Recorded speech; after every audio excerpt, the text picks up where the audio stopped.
Hello everyone, welcome to IMPRINT. I'm Varun Color, and today we're looking at January 1st, 2019, and Happy New Year to all of you, right? So we'll be looking at the Hindu, right, from today's newspaper, and we're looking at the Indian Express, right? So let's start. So what all topics we'll be covering today? So we'll be looking into the NRC, right? 30 lakh people have reapplied for the NRC, so we'll look into that. Then there's been an app launched by Nemhans Bangalore, right? And to cure your mobile addiction in case you have any. So that's very interesting, I would say. This can even be used in your answer for social media addiction if there's an essay or a question in GS1 or GS2. Then home buyers fear the dilution of the RERA Act, and we'll be looking into the Real Estate Regulation and Development Bill 2013. Then we look at the Hindu Editorial, the diary of the year to come, and this is very, very important. And this gives us indications what kind of questions can we ask in UPSC this year. Then we look at another question which also has come in various optional subjects. There was a controversy in 2014-15 in which Rajasthan and Haryana employed educational criteria in local polls. Right, so this was criticized heavily by the Liberals at that time, and now it has been struck down with the Rajasthan government coming back. So, I think you can even practice a question here. Then, NPA ratios, right? Obviously they're still high, but obviously they will be improving. Then, the core sector growth rate. There are a couple of other miscellaneous articles, right? Okay, so let's continue. So, 30 lakh people have reapplied for inclusion in the NRC. Right, and exercise of claims have ended and 600 objections have been filed. So about 30 lakh of the 40 lakh people left out of the final draft of the updated NRC published 5 months ago have applied for inclusion during the claims and objections around that ended on Monday. And around 600 objections came in from those who doubted the citizenship of others included in the draft, right? And this is, I think, a very interesting thing which has happened. Now, what happened? Why this NRC thing has started? So basically, what happened was, because of a history of migration during British rule, Assam was merged with Bengal Presidency for administrative purposes from 1826 to 1947. So Britishers continuously brought migrant workers to Assam for cheap labor in tea plantations. Two waves of migration came after British rule, first after the partition and second after the formation of Bangladesh. Now, this eventually led to an agitation in 79 to 85 led by the All Assam Student Union. It culminated in the 1985 Assam Accord signed with Rajiv Gandhi, right, under which illegal migrants were to be identified and to be deported. And Section 6A was inserted, right?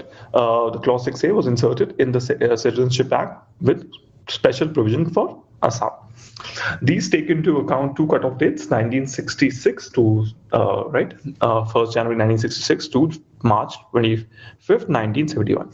Anyone who was a resident before obviously is fine, but migrant who entered any day before these two dates and remained there would need to be registered with the Foreigners Tribunal. Right, and obviously for 10 years they have accepted all rights of citizens except the right to vote, which will be granted at the end of 10 years. But those who have come, after 25th March 1971, right? So those people are not eligible for citizenship. So that is the basic problem that is happening right now, and this exercise is being done under the monitoring of the Supreme Court. Right, so that's one more thing. Then obviously there have been various legal administrative issues which have been coming up whenever this exercise is being done. So obviously this has been extended, right? So deadline for completion of the exercise after processing and the objections is right June 2019. So that is also something that you should need to figure out. Okay. In case you haven't gone through the NRC document, NRC issue before, please go through the various articles on the Indian Express Explain page. I think that those will be very useful. And even in our previous DNDs, we have discussed this topic, right? Then home buyers obviously fear a dilution of Section 91 of the RERA Act, and this basically has given the center power to issue orders to remove difficulties implementing the act. And there's a concern. So Abhay Upadhyay, who's the president of the Forum for People Collective Efforts to set up and protect home buyers, right? He says that making major amendments under the guise of removal of difficulties will be counterproductive. Builders are demanding amendments to definition that will change the very fabric of the act, right?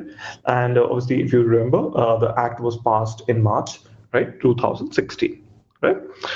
Certain sections, including Section 91, were not notified on May of 2016, but were notified a year later. And obviously, the government seems to be arguing they can continue to amend the section notified in 2017 until May 2019. That is what the government is saying. But it seems to be that it is the builders, right, basically, right, helping out, needing some kind of political support. Remember, it's election year next year, and obviously maybe they're paying off the government, and that is the insinuation of the Mr. Abhay Upadhyay. That's right. Just to have a look, what was the bill and what was the act? So the bill regulates transaction between buyers and promoters of residential real estate projects. It established state-level regulatory authorities called real estate regulatory authorities, RERA. Okay. Now, wonderfully, this has now turned into a bureaucrat's hegemony, and a lot of retired bureaucrats are head of this. Then, residential real estate projects, with some exception, need to be registered with RERAs. Promoters cannot book or offer these projects for sale without registering them, and real estate agents also dealing with projects need to register with RERAs. On registration, you must upload the details of your plan of your project, the layout site, the plan, and the schedule of the completion of the project. And 70% of the amount must be maintained in a separate bank account and must be used only for the construction of that project. The state government can alter this amount to less than 70%, obviously. The bill establishes state-level tribunals called real estate appellate tribunals, and decision of the RERA can be appealed in these tribunals in case you're having some problems at the beta. Now, the problem is obviously very straightforward.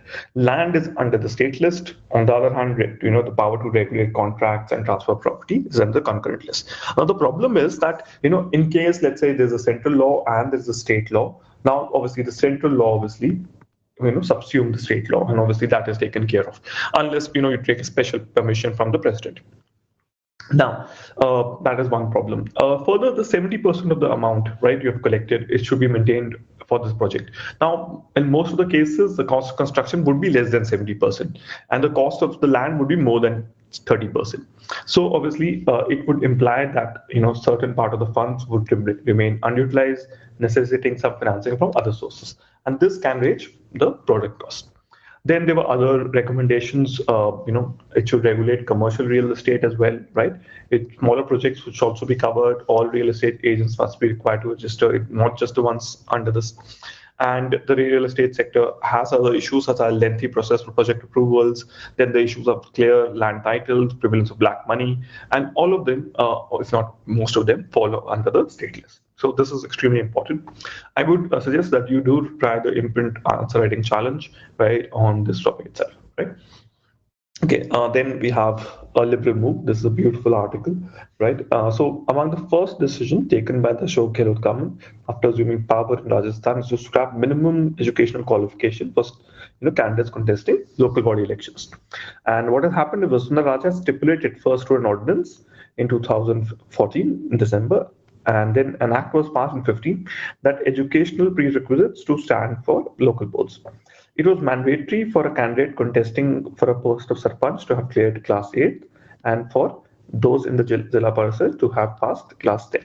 So this was something seen to be paternalistic, right? The move was considered ill-timed from the beginning, right? And at the time, amendment was seen as a bid by the BJP government to lower the average age of those in the fray based on the assumption that its voters tend to be younger.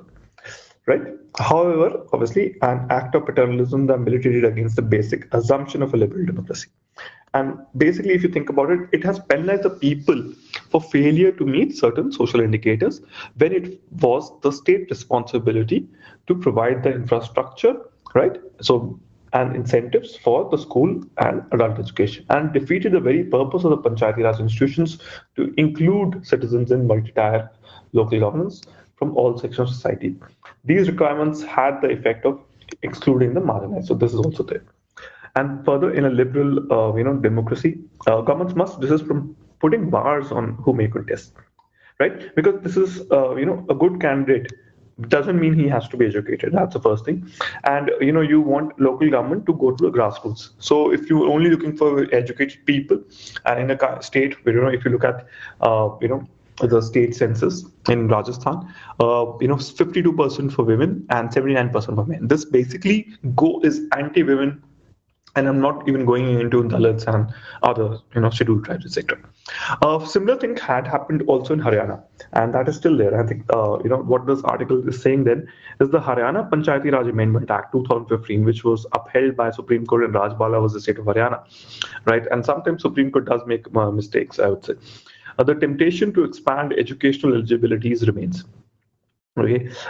Remember, in Haryana, it is not just the age or the education, but it's also the functional toilet in the candidate's home, right? So Menka Gandhi had spoken of other chief ministers to take cue as and make as an incentive for women to study. But remember, obviously, that such a result would only come after years and years, right? So obviously, this is a big problem. Okay. Right. Then we have a beautiful article by Gopal Krishna Gandhi, and it just talks about what has happened. So this basically gives you indicators what can be asked. So remember, there was a question on Mahatma Gandhi, right, this year in our favorite UPSC GS1, and that was because obviously we're having the 150th anniversary of the birth of Mahatma Gandhi. Also, the death of Mirza Ghalib also is there. So again, Urdu literature might be a topic on which a question can come in prelims or mains. Then I would say there are certain acts. So Rowlatt Act is very important this year. The Jallianwala Bagh massacre, right? And obviously the Government of India Act 1990. So all these are extremely important. And remember, Rabindranath Tagore had returned his knighthood, so maybe even a question can come on him as well here. Further, this is the 50th anniversary of the Gujarat riots, right? In this article, they say, and it was the most deadly Hindu-Muslim violence since 1947, and 512 deaths were there, and 430 were Muslims. Then what happened was Khan Abdul Ghaffar Khan, who was nearly 80, visited India that year, and was a guest of the state and of the people of India. He fasted 3 days for communal peace, and then went to Ahmedabad to see things for himself. And then he got obviously he got a Jawaharlal Nehru Award for International Understanding. He repeated to the audience what a Muslim girl had told him. He said Muslims are being asked by Hindu communists to leave the country or to live like untouchables. And he said, you are forgetting Gandhi the way you forgot the Buddha. And this is the 50th anniversary of the chastisement. And I think this still holds true, that I think most Indians have forgotten Gandhi in the way they have forgotten Buddha. And remember, right, Buddhism also ended in India by the 9th century. Okay, then we have something very interesting. We have 1984 and the 35th anniversary of 3 things that happened. So one is the Operation Blue Star, obviously, and the Sikh riots in 84. But something which does make us proud is squadron leader Rakesh Sharma of the Indian Force, who went abroad aboard the Salyut 7 orbital station, and he basically was asked by Indira Gandhi, right, ऊपर से भारत आपको कैसा दिखता है, and he emotionally obviously collected himself and answered सारे जहां से अच्छा. That's what he said. So that's actually one of the most beautiful answers, right, you can actually give. Then what did Gopal Krishna Gandhi say in this editorial? He says we are having few problems now, right? What does India needs to freedom from today? We need liberation of our public life from fear. He says Swaraj, no less under the Raj, we had fear can paralyze dissent. It can immortalize free speech and free association. Right, and he says it is not just an insecure state, but an insecure techno-commercial monopolies as well that is unconfirmed. They're uncomfortable freedom. Remember, we have right to information activists that are being killed in Bihar, etc. Whistleblowers that have been killed. Trolling of dissenters are happening on social media, even murder. Right, then we have the various Dalit and Muslim, people killed in the name of cows. And so obviously, despite the fact that we're in the 8th decade of India's independence, India is still afraid. But India ought to not to be afraid of anything but save its conscience. So that is another thing. In that, he also quotes B.R. Ambedkar. He says it is quite possible that in a country like India, where democracy from long disuse must be regarded as something new, there is a danger of democracy giving place to dictatorship. And he said it is also quite possible for this newborn democracy to retain its form, but to give a place to dictatorship in fact. So that is the real fear, that there is democracy in form, but in dictatorship in fact. And the second, he says if there's a landslide, there's a greater possibility of this actuality becoming greater. Then the other problem that we face is the liberation of a politics from money. See, but whatever you might say, India is a weak democracy. The weakness of democracy is the fact that money is being minted from illegal mining, unauthorized clandestine monopolies are there. There is pressure preferment, there is crony capitalism, there is a widespread grip of certain sectors in our electoral politics. And he says that money has frustrated democracy and it negates it. He says the ruling parties everywhere say our hands are clean, and the opposition says so as our pockets. And when they change places, the charge just changes direction, right? And that's one problem. That is the second problem that India faces. So this is problem number 2, right? The third problem, he says, we having the liberation of ethics from the hegemony of lifeless conformism, right? So what is acceptable to the people? And he says centuries have shown that custom, callousness overwhelm conscience in India. Routine and rote, basically rule over human instincts. And what has happened is that women, tribals, scheduled castes, children, prisoners, the mentally challenged, physically enabled, are being exposed to more and more danger. And the same lack of sensitivity has rendered our wetlands, rivers, coasts, commons vulnerable to misuse and misappropriation. And he says, whoever be the Ashoka, that is the prime minister, or the anti-Ashoka on the Magadha throne, that is India's Bodhi tree, he leads an enlightened one to strength by its root parents, speak it to now, more than ever, to be able to say to it that to become not just Sare Jahan Se Acha, better than the whole world, but Apne Dil Se Sacha, to its own self-truth. So this is, I think, a beautiful ending that you can actually use in your various ethics questions and essay, right? There was a in 2015 there was an essay, right? Dreams Indians, right, must take, or like if you can also basically have an essay like India of my dreams, right? Or what challenges India faces today. So these 3 challenges can easily be talked about. So first is obviously the number 1 is the liberation of public life from fear. The second obviously is the liberation of politics from the stranglehold of money, and the liberation of ethics from the hegemony of lifeless conformism. Okay, then we have an app, and this is Digital Detox by Shut Clinic. And Shut basically is the service of healthy use of technology in NIMHANS, Bangalore, right? So NIMHANS basically is the National Institute of Mental Health and Neurosciences in Bangalore. And what they've done is that once you sign up Digital Detox, right, you can actually download the app on Google Play Store. Once you sign up, it will track your pattern of mobile users every week and offer self-help strategies. And it will ask users to specify their symptoms such as sleep disturbance, eye strain, loneliness, boredom, excess Facebook usage, etc. And whether this has impacted their interpersonal relationships, work, academics, etc. Right? And then obviously they will suggest measures to how to reduce. And obviously this there was a pilot study done in September, and the study found that 75% of the app users changed their mobile use pattern and showed significant reduction on the time spent on technology. So that's something I would suggest also to you, all of you, in case you feel that you're also addicted to mobile. Then we're having the 125-year-old High Court building in Nagpur, 2 Mughal era monuments in Agra, Haveli of Aga Khan and Hathi Khana, right? And then the ancient Nimaroni Barori in Rajasthan Alwar district. This is the beautiful Barori. This is the High Court premises in Nagpur. Then a group of temples at Rayanpur Charel in Odisha, Bolangir, and the Vishnu temple in Kotali, Pithoradgarh, Uttarakhand. And these are the 6 monuments which have been declared as institutes of, national importance, monuments of national importance. Right, so this is there. Okay, just to have an idea, what is an ancient monument? So according to the ancient monuments and archaeological sites remains Act 1958, ancient monument means any structure, erection or monument, or any place or interment or cave, rock sculpture, inscription or monolith which is of historical, archaeological or artistic interest and has been in existence for not less than 100 years, right? And there were more than 3,000, right? 3,686 monuments under the ASI.